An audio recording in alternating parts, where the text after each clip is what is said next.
So over the years, we've definitely seen streaming evolve from something that was normally just people sitting at their desktops gaming to streamers doing more real life forms of content, such as featuring big guests, such as A-list actors or even some of the top athletes in the world. But I think the most frequent guest that we see on streams nowadays is usually some form of a musical artist. And this really all started about 4 years ago, but now even that has been completely evolutionized. But which streamer would change this type of content forever, and how is he doing it? Well, that's probably what you're here to figure out. So if you're new to the channel, don't forget to hit that subscribe button to join the trap house with the biggest trapper. And while you're at it, don't forget to click that very first link down below in my description to join my Discord server and become an official member of the community. Now with all of that being said, let's get into how PlaqueBoyMax is changing the music industry forever. Okay, so as I stated in the intro, about 4 to 5 years ago, doing streams with big time guests really began taking over, and this really began with a streamer named Adin.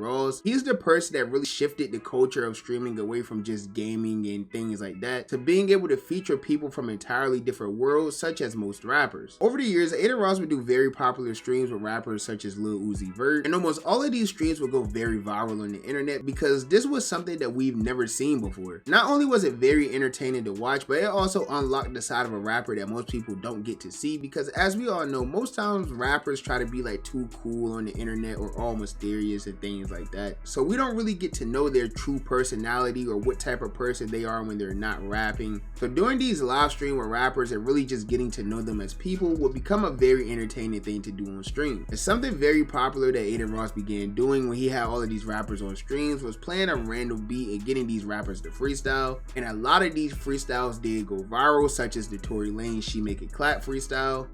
She make it clap, I got the strap, 21 gats, feel like I'm savage, 21 bitches and none of them average. And over time, the culture would gradually shift to this becoming the normal thing to do. It became normal for rappers to go on streamers' streams, and they really went away from doing like radio talk shows and things like that for promotion to going on streamers like Cenat stream for promo. It kind of became like a new form of media in a sense. And unlike Adin, Cenat kind of took this to a whole different level when he had rappers on stream, because he wasn't really making no freestyles seriously or putting on like a serious beat for them to rap. Kyle mostly had these big artists on, and he would just have them doing random fun things, just getting them out of their comfort zone as well, whether that would be playing games like What's in the Box or just having a random sleepover with all of his friends. But there was one streamer who was up and coming who was watching these streams and taking a lot of inspiration and just learning from the both of those two streaming goats. And when he started his career off in April of 2021, this would be the beginning of him completely changing not only the streaming culture but the music culture forever as well. And this streamer is the one and only PlaqueBoyMax, FaZe Max, or PBM from the J, whatever you prefer to call him. And throughout his entire streaming career thus far, he's always had a knack for music. From producing his own beats to making his own music and even holding some pretty crazy song competitions amongst his viewers, it was very clear that Max was focused on getting into this music niche and completely changing it forever, and that's exactly what he would end up doing. So Max really started off by focusing heavy on the underground side of music. He wasn't really doing too much involving mainstream artists and things like that, because obviously it is harder to grow in that realm of doing anything involving mainstream people, because a lot of people do it already. But he would become very in tune with the underground rap scene, and this will end up working out extremely well for Max. And I would say the biggest turning point of Max's career is when he started hosting a competition live on stream known as his Song Wars, and this is where he would basically invite multiple people on his streams. Some of them could be streamers, others could be underground rappers trying to make a name for themselves, really just anyone who the fans wanted to see in the competition. And on February 20th 2024, he will have a streamer on this Song Wars that goes by the name of LaserDim700, and he will play one of the most popular songs in Song War history, known as Asian Rock. And not only Max but the entire chat as well would end up really loving this song. Yo, I swear to God, that shit the best shit I heard all night. No troll.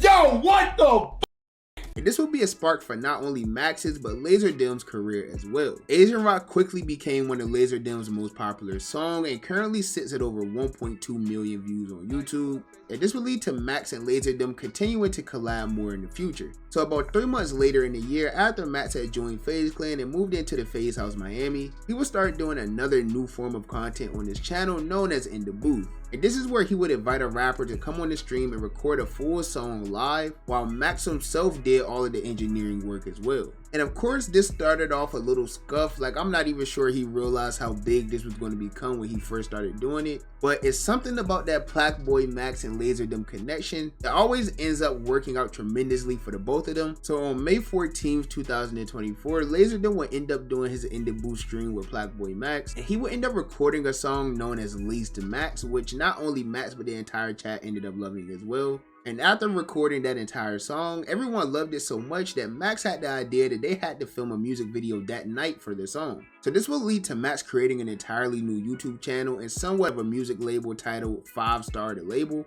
And this is where he began posting all of the music videos from songs recorded live on his streams. And of course, the very first video posted to this channel was no other than Lease to Max by LaserDim 700. And this song ended up going completely viral. Like, I think I even seen a clip of it online recently being played at a Kanye West party or something, which is huge in the music industry. I mean, it did over 5.7 million views on YouTube alone, making it LaserDim's most popular song to date. And because of how successful this whole thing played out, this is something that Max will continue doing with other artists as well. While multiple rappers will begin coming on Max's streams to do In the Booth sessions, not all of them will end up getting a music video posted to the 5 Star Label channel. But with all of these artists coming on streams and all of their songs still doing pretty good that they recorded as well, this led to it becoming more and more popular over time, and even led to Max getting bigger artists to do In the Booth streams as well, such as Trippie Redd. But unfortunately, I think it was a lot of problems that occurred with this Trippie Redd song, causing Max to have to remove this song from the 5 Star channel a couple times, which would result in this song not being anywhere near as popular as LaserDim's Lease to Max. But it still was a really good song, and it still had a really great music video as well that was recorded at Trippie Redd's house. But even though this wasn't the most popular In the Booth that there was, this was still helped Max out a lot because it ended up getting him a lot more mainstream attention from bigger names. And these In the Booth streams would become so popular that even Drake, one of the biggest names in hip hop, would tell the world on his recent stream featuring Adin Ross that even he watches these streams as well.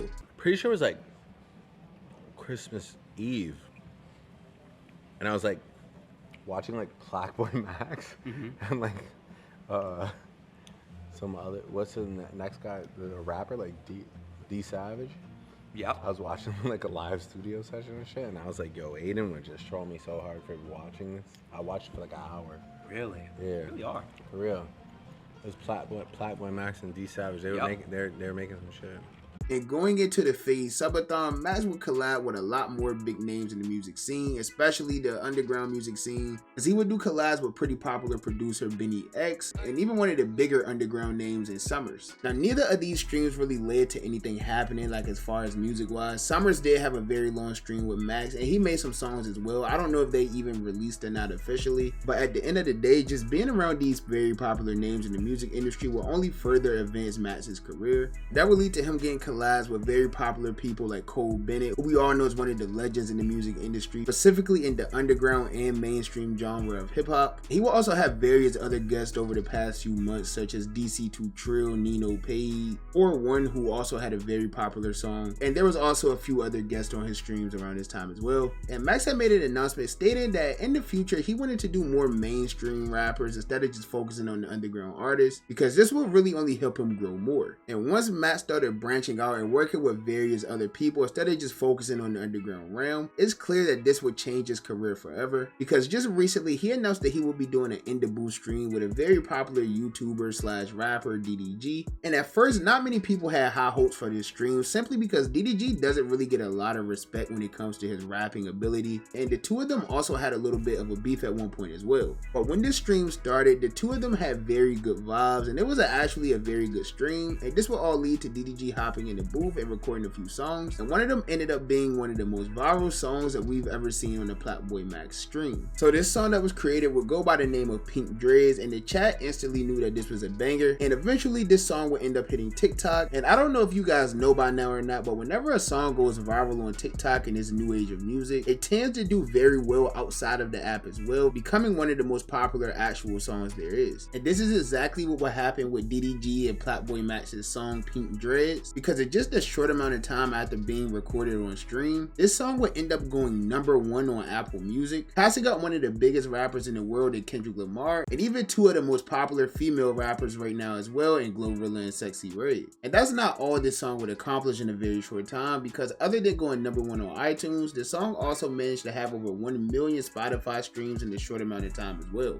And due to how popular this song had quickly gotten, Max and DDG would rush to get a music video made, and they recently released this video on New Year's Day, and this music video already has over 600,000 views in just one day, and it's shaping up to be the most viral in the booth song since Laser Dim's Laced Max. And this song alone has gained Max a ton of respect within the music industry, and this will lead to DDG sharing these opinions about Max on stream. I want to personally give a shout out to Max.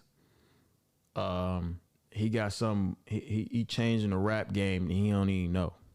So I know if I would have did the song on a different platform, it wouldn't be as big. So this is equally as important. And not only would DDG feel this way about Max, but Cole Bennett would even comment on this song as well, tweeting out that Pink Dreads was a good song, and then he followed that up with another tweet stating that PlaqueBoyMax is going to take over the streaming side of music this year times 10,000. And this is shaping up to be true, because Max would do his first stream of the year on January 1st, and during the stream he would peak at over 80,000 live viewers. So it's definitely shaping up to be a great year for PlaqueBoyMax, and I know he has a lot more in store for music, but I think what DDG and Cole Bennett had to say about Max's career and future will be 100% true, because the things he's currently doing for music with his live stream is something we've never seen before. But that's just my personal opinion. As you guys know, the only opinion that matters to me is you guys' opinion. So with that being said, be sure to comment down below and let me know, what do you think about this entire situation? Do you think that Max can honestly change the streaming industry with the use of his streams, or do you think we have to give it a bit more time before we can start saying things like this about Max? Let me know what you think about this entire situation down below in the comments, and while you're at it, if you're new to the channel, don't forget to hit that subscribe button to join me on my journey to 15,000 subscribers.